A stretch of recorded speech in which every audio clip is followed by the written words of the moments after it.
I have right now. Oh my. Ooh, speaking of being egocentric. Oh, What okay. we got here? Okay, we got Wisdom Form Sora coming right back. He thinks he's so smart, right? Yeah, he knows he's smart. Oh, he knows he's smart. He got that wisdom. So he's being a realist with an ego, right? Hey, it's okay if you're right. I mean, so I would be right in saying that Sora would be a potential lower high tier. No? No, because he's a top tier. Okay, it's different. Dude. Okay, dude. His character is not okay.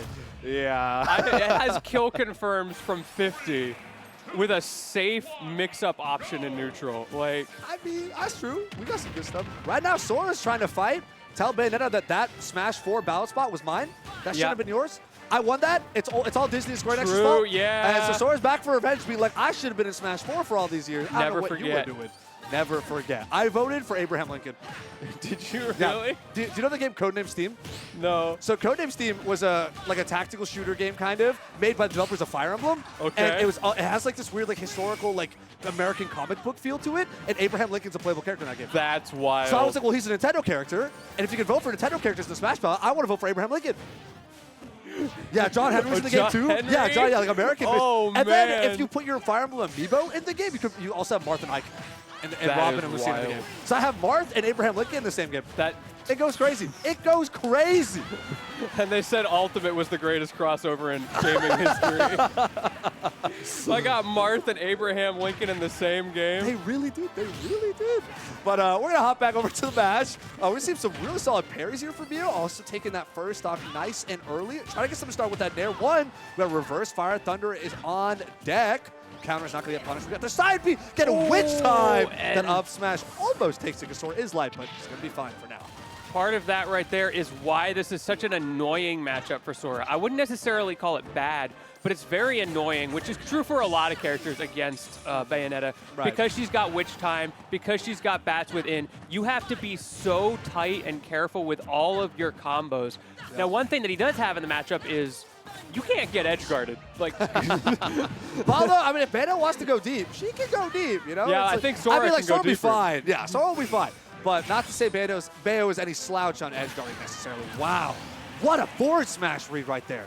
And Mio's got a 2-stock lead right now. And immediately we are seeing what can happen when Bayo can't kill. This character is so good at racking up damage, but without edge guards, they can struggle to close out the stocks, and they get predictable. You're fishing for those back airs in neutral, and all Mio has to do is just play slightly outside of that range so you can only get those weak hits. Absolutely right. And right now, Mio's looking to take this 3-stock, 154.6% range. Commentator's curse, my bad. Lumeckos going to close that with the back air. One of the very few kill options that Bayonetta kind of has to start fishing for once you're on that kill confirm thing. But yeah, another thing Bayonetta always has to offer in these games that makes it very annoying to play against her is her afterburner kick being a skip neutral button.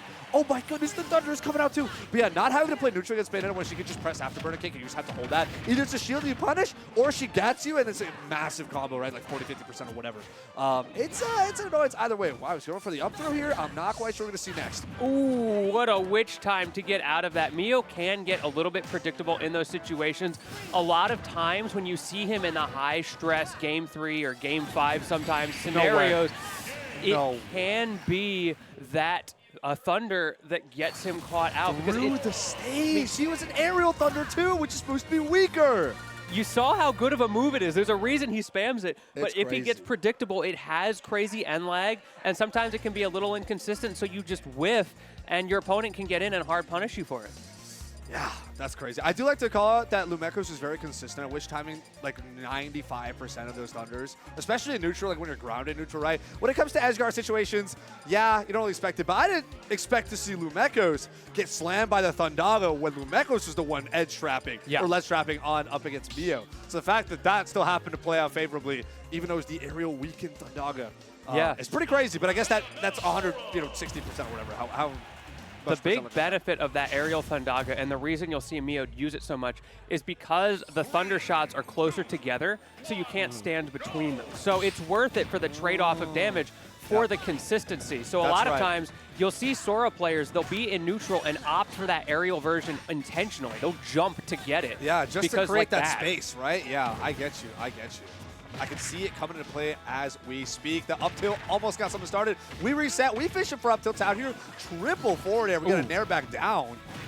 Oh, you see, Mio is already fiending for these edge guards. He's trying to hit him with the anything you can do, I can do better kind of mix-ups, and it is kind of working. That's right. Remember when Sora was announced, they talked about like the side B, up B stuff where it's like, oh, it's like Bayonetta ladder combos. Even though they don't actually combo together, I think the potential of that would have been absolutely hilarious. It almost feels worse because it's so hard to punish and predict. It feels like I've played against Soras that all they do is up B and side B, and I still feel like, man, there's just nothing I can do. This is kind of annoying, yeah. Like, how do I play the game? Oh, that's how you play what the you game. do. You put your foot down, said, no, little boy, go back to Destiny Islands.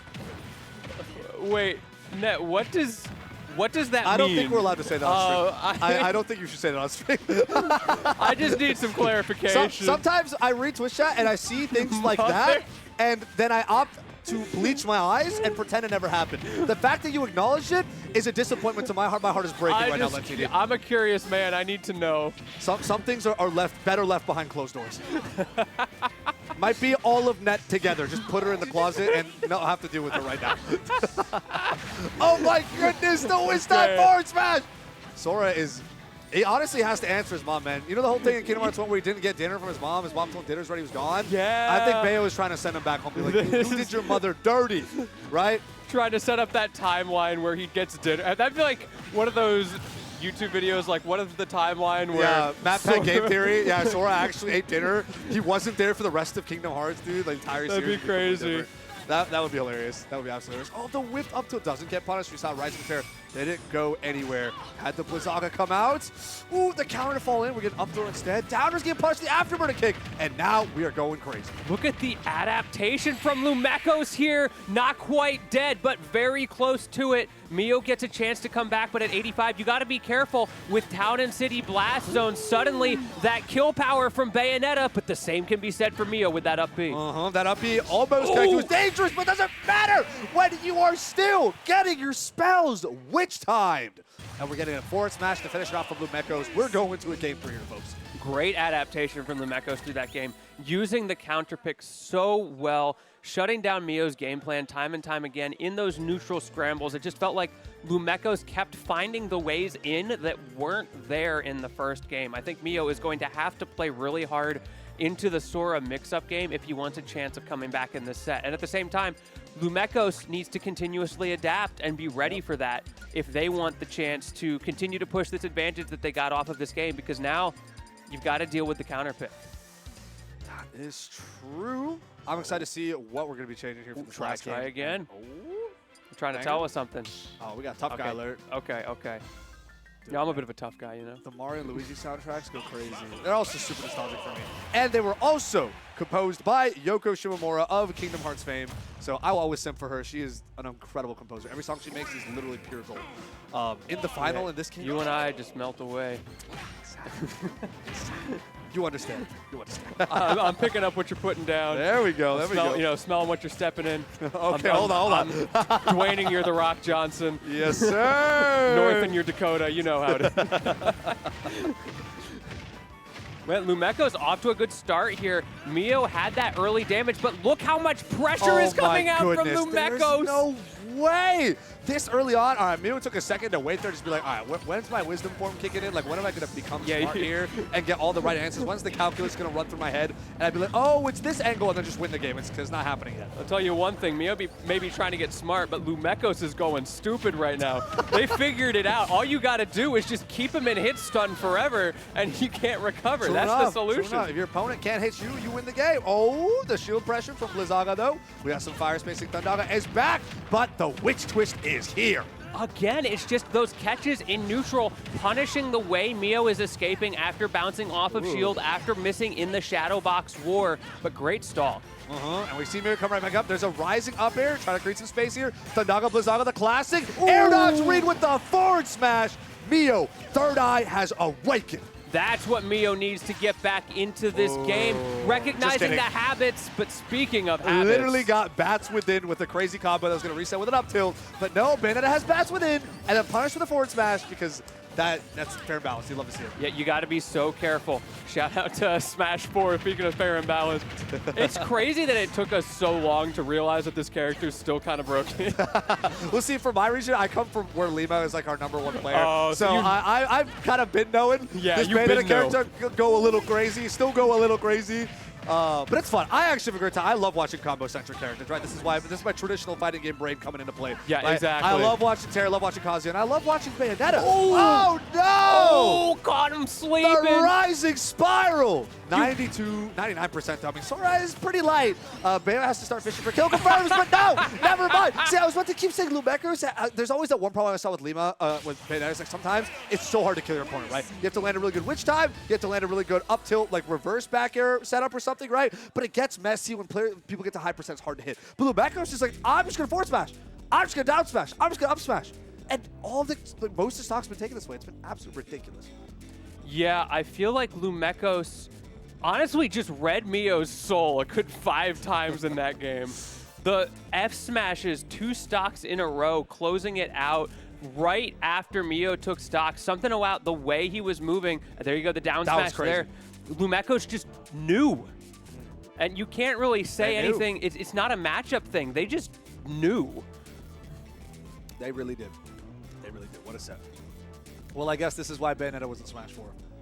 Sora couldn't make the cut. Yeah, he just, like, they had a grudge match. It was in the back It was close. It wasn't an 0-2, right? Yeah. You don't put two. Yeah, exactly. Being like 0-2. 0-2 is close. No. It was 1-2. It was a close 3-0. It was close. It was close. It was 1-2. It was close. It was close. We got to last game, right? Sora put up a good fight. We need a term for when you get